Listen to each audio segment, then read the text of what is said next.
so that you guys know who you're talking to. My name is Cédric. I originally set up the DFINITY Foundation together with our founder, Dominic Williams, just over, roughly 2 years ago now. And Robert is our researcher in Zurich, and we're both based out of Zurich. I travel a lot, as everyone in the space, and we're here for you today. So we're going to be covering a whole bunch of topics, everything from vision and general architecture of DFINITY to its governance mechanisms. And then Robert is also going to deep dive on some of our innovations.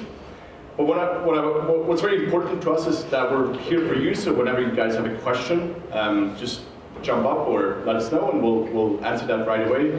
Plus we'll have some time at the end. And if there's more motivation needed, we also have a bunch of cool t-shirts that we're going to give out for anyone who has questions. All right. I'm going to start with like the big vision. So DFINITY is the internet computer. And before we can talk about what an internet computer is, I just want to go way back and talk about what a computer is. It was originally defined as like mathematically defined by Alan Turing, this gentleman over here. Then we entered an era where we had computers on our desks, and we have them in our pockets, but kind of like these standalone devices that do computations for us, all kinds of.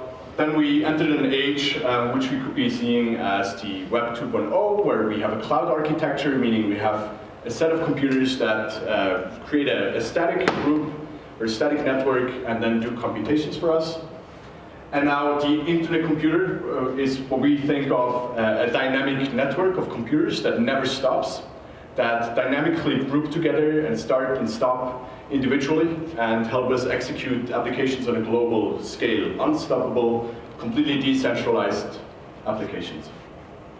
And so DFINITY is part of this fourth era of computers. And we'll talk a bit more about why we think that makes sense or why it's important over the course of this presentation, and also how we make it happen. So first, this is how the internet computer looks like. Very nice GIF that we created. This is actually showing our testnet run. So we have, for those who have done a bit of research on DFINITY, you've probably seen that we're not trading on any exchanges. We're not live yet. Our network is not running yet. We still have investors, so some tokens are assigned, but the network is not live. But we have testnets running, and it works. And we'll be showing a roadmap a bit later for you to see when this is all going to be available to all of you.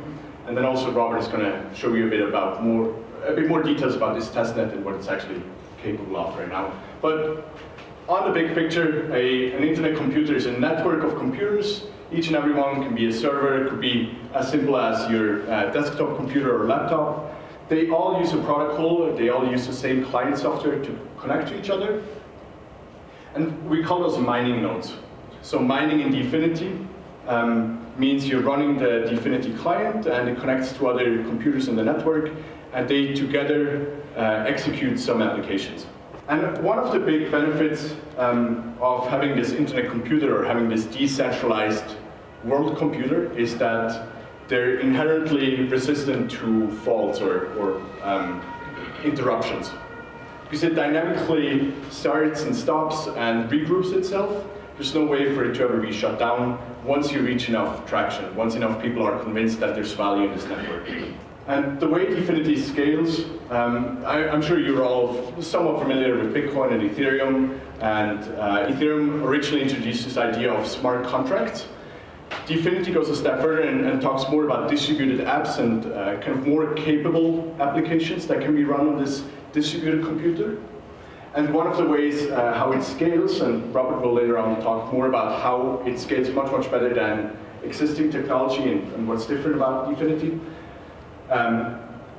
is 3 dimensions. One is computation. What that means is the more computers or the more miners join the network, the more computational cycles we'll be able to execute at any given time. Second is storage. So DFINITY is not a storage-focused protocol like Filecoin, but storage is still a big part of it. The more computers we have, the bigger the internet computer grows, the more data can be stored on it. And third, memory, meaning the state between 2 different blocks. will get more and more capable the more machines join the network. Here's a very important term, WebAssembly. WebAssembly is a core aspect of what makes DFINITY applications more capable than, for example, smart contracts on Ethereum. WebAssembly is not something that we've invented, but we're adopting it and we're driving it forward. But WebAssembly is, they call it the first open standard for universal software that runs anywhere. What that means is that the big browser manufacturers, so Apple, let's see if I get it right, Microsoft, Apple, Mozilla, and Google, yeah. They got together and they thought about how can we make internet applications more powerful. If you're a web developer, you know that the applications that you usually send to the browsers, they consist of typically 3 languages, HTML, CSS, and then JavaScript.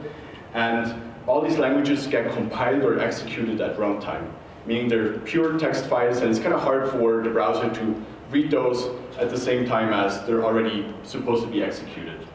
And so they thought about bringing a more efficient standard to all browsers. And what they've come up with is WebAssembly, which is a bytecode format. What that means is the first time that you can send compiled code to your browser, which is a lot more efficient to run, and it offers a number of other benefits as well, which among them security, and you can mask applications, like they're compiled so you don't offer your source code and secrets to anyone anymore. So this was developed by these big browser manufacturers, and we're adopting them in DFINITY as we call them canisters. And the reason why we've gone with that standard is that we think that WebAssembly is going to be a big topic over the next few years because all these big browsers are adopting them. They're actually live already, but you don't find too many applications yet.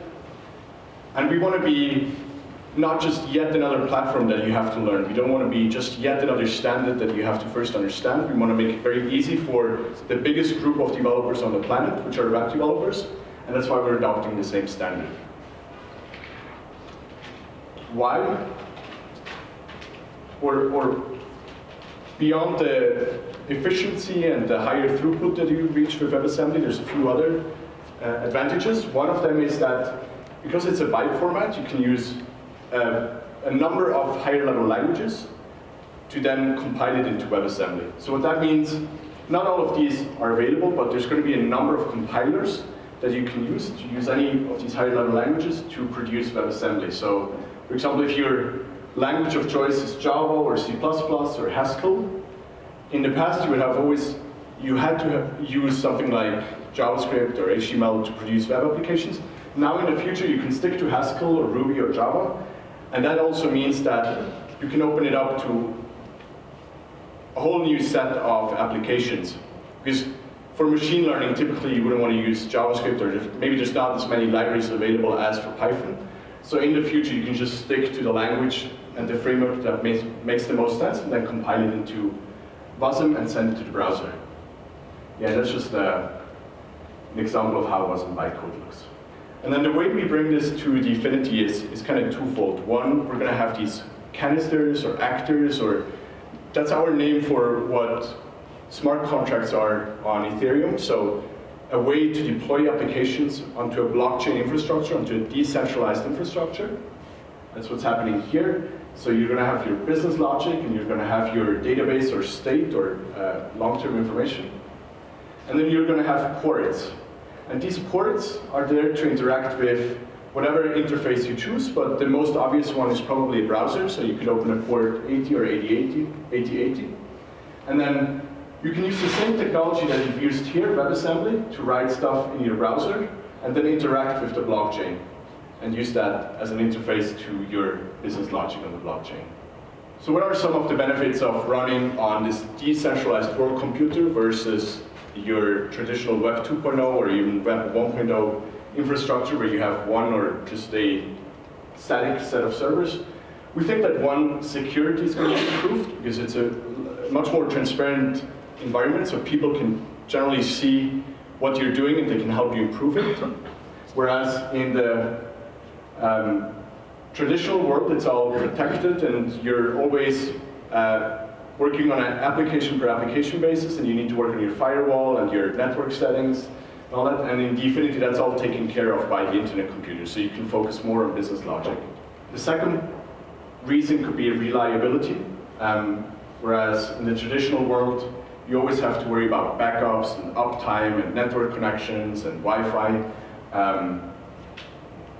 and there's a lot of bottlenecks or single points of failure in your typical infrastructure. The internet computer, at least in theory, this is all to be proven, but because it's so decentralized and it's so hardware generic and it can be run in so many data centers, the chances of it ever going down are very, very small. And because it's all blockchain based, the chances of losing data are also much, much smaller than they are in the traditional world where you raise a database and if there's no backup, you're stuck. Then one more thing, if you're working on traditional applications, you're always interfacing with third-party apps, and they all use different protocols. Some use REST APIs, some use older protocols.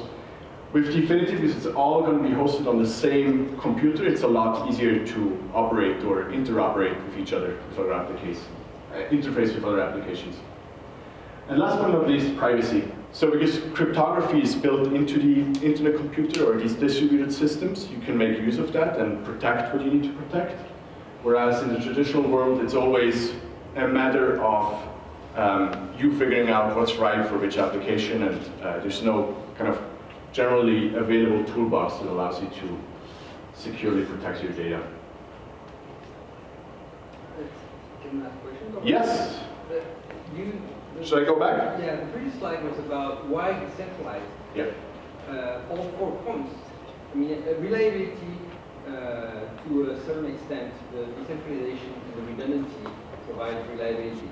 But the other 3 points could be perfectly handled in traditional infrastructure without having to be decentralized. I don't understand how decentralization is relevant to security. I think it's just. And privacy. Yeah, so if I get the question right, it's. We think that security, interoperability, and privacy could all be built into traditional systems. Why is it such a big step forward? Right? What's relevant with decentralization? Yeah. I think it's all a matter of perspective. What we think is that, because in this new world where it's all decentralized, a lot of this is built in. So you don't have to think about it, and you don't have to provide the systems for that. So even if you're a web developer that wants to build a very simple application, you're probably not going to, you don't want to worry about creating backups and failover systems and lots of redundancy. And that's all built into the new world of decentralized computation. So it's more your architecture than decentralization? I think a lot of it comes with decentralization. For example, the fact that your database cannot just be erased, or you cannot lose data that was there in the past, just comes with the blockchain architecture. Because it's immutable. Like you could later on say this record is removed, but you could always go back a few blocks and see that it's still there if you ever wanted to get it back. Whereas if you delete something in a traditional MySQL database or any other database system, like the data might actually be completely gone. I don't want to occupy all the time, but does this mean that all the data from these applications resides on the blockchain and is massively replicated? Yes. So that's a huge replication and waste of resources. Well, so I fully agree with the first point. It's a huge overhead, right? And this does not only go for storage, but it also goes for computation. Because if you want to make sure that everything is done the right way, you're going to have the same transactions executed by every miner. So instead of doing the computation once, you're going to have to do it hundreds of times. Right? And the next slide actually will talk about that. What t-shirt size are you wearing? Medium? Small. Small? All right. If it's US side, it's small. It's European, so I'll give you a medium. Yes, extra t-shirt. There you go. Oh, thank you. Okay, so I think you hit a very critical point. So this is not probably the way for all applications. We think that a lot of applications will benefit from this infrastructure. And we also think that there's going to be hybrids between putting some data on the internet computer or the fully decentralized hardware or infrastructure, while still keeping some data off-chain in traditional infrastructure. And we think that a lot of these systems that we mentioned up here, order management systems, user forums, e-commerce, I personally really think that, for example, something like voting will will benefit a lot from the additional transparency and the decentralization. And that's somewhere where the benefits of what you gain outweigh the additional computation and storage that you need to go through, and that's why you will live on decentralized hardware. On the other hand, we think that there's, we mentioned 2 here, but I think there's more. There are certain types of applications that will not move on to such a decentralized architecture in the near future, which are those that are extremely data intensive, so big data stuff, or extremely computation intensive, artificial intelligence. Because there you're much better off using all the computation you have on your network for individual transactions than using them all to verify one transaction. So who's participating in, who's providing all this storage, computation, and memory? In DFINITY, it's miners. And the term mining, we talk about it a lot, whether mining is the right term, because it's so predefined by what mining is in proof-of-work systems. So DFINITY is a proof-of-stake system, which means we don't have the riddles or puzzles that you have in proof-of-work systems like Bitcoin or Ethereum to determine who signs the next block. I don't know, are you going to talk a bit more about it? Yeah, you're going to talk more about that, but in general, so for now we call it mining. We could also call it validation, or we've been talking about a lot of terms, but what you do when you connect your servers and machines to the network is first you install the mining nodes, and what's different with us than Ethereum or Bitcoin is you will be able to mine with normal or generic hardware. So there's no special GPUs needed, there's no ASICs or special chips needed. And that gives us a few opportunities. And one of them is we have a high interest in this system being very distributed, meaning there's a lot of mining going on around the globe and not just a few big mining pools that occupy most of the mining power in the network. And that's why we've made some architecture decisions. One of them is to make this hardware fairly standard so that a lot of hosting centers can mine for DFINITY. And what we hope they will do is they'll use idle space or idle computation power that they have in their network for down peaks or when there's just not, when they haven't rented out everything in their inventory to mine for DFINITY and make some money through that. And then yeah, what's similar to proof of work mining is that mining is one way to make DFINITY tokens. And the way you do that is by validating new blocks, but also by processing transactions. Yeah, and in general, what DFINITY has in common with many other networks is it's also a token-operated network, meaning at the core there is a token, and we use that for a number of things. One of them we talked about is computation. So all those miners, they will replicate transactions across the network. You need a certain amount of tokens to mine for the network. That's part of the proof-of-stake mining that Robert will explain in a bit. And then number 3 is governance. And that's an interesting point. You've probably all heard about Ethereum hard forks or many other networks that hard forked because the community could not agree on one way to go forward. And this could be large decisions like naming conventions or which client to adopt or in which language to release the next version. But it could also be smaller things like the Bitcoin block size, where some people think it should be larger, some people think it should stay at 1 megabyte. And that's why we thought a lot about how to solve that for the future, because we believe that for this to really work and be a global initiative, there needs to be an efficient way for all participants to come to conclusions together. And so whenever you own DFINITYs, or the token that we're going to release, you can also stake these, meaning you can deposit them, and in return for depositing them, you get neurons. And neurons are, you could see them as a voting token. So those are not tokens that you're going to sell or trade, but you can use them to make decisions in the network. And the way this will work is, and we call this the blockchain nervous system, BNS. The way this will work is everyone can come up with proposals. And these proposals were not, the system does not fully exist yet, it's not fully specified yet, but Proposals could be wide-ranging. It could be, we should change the block size to a certain amount, or it could be, hey, the next version of the client should be this versus another one. And anyone can come up with these proposals. And then these proposals are shown to what we call the blockchain nervous system, which is an implementation of liquid democracy, or delegative democracy, which means instead of or it's kind of similar to how we vote nowadays when we have politicians. We kind of delegate our votes to a politician, only that this is a lot more transparent and immediate. So if there's a vote coming up about a certain parameter, then I'm going to know, like, I'm going to delegate my vote to Robert because he knows a lot more about that stuff. Whereas if it's something about whether or not a certain project should receive money out of our ecosystem fund, maybe he's going to delegate his votes to me because he knows I spend a lot of time with that. Here are just some examples, and then what that does after the voting has run and all those neurons have been gone for one of the proposals, it's automatically adopted and then run on the network. I have a question. Yes? How are you going to keep a strong actor, for example Amazon, who has a lot of nodes, from actually buying votes for whatever it is interesting for it, instead of for the community, let's say? Yep. So I think the first protection against it is that for all these mining identities, it's not really dependent on how much computation power you have, but how much you can stake. Meaning for each miner, you will have to deposit a certain amount of DFINITYs. So Amazon will first have to really invest in the network.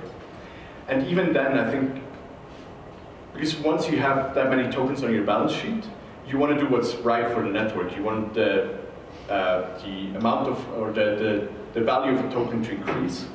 And so if Amazon was suddenly to kind of monopolize the network would lose attractiveness, and so the token value would go down. The network would die, but Amazon would also lose its investment. So the only scenario where I could see them doing this is if they were to make a huge investment into the tokens, and then completely write it off on the balance sheet eventually.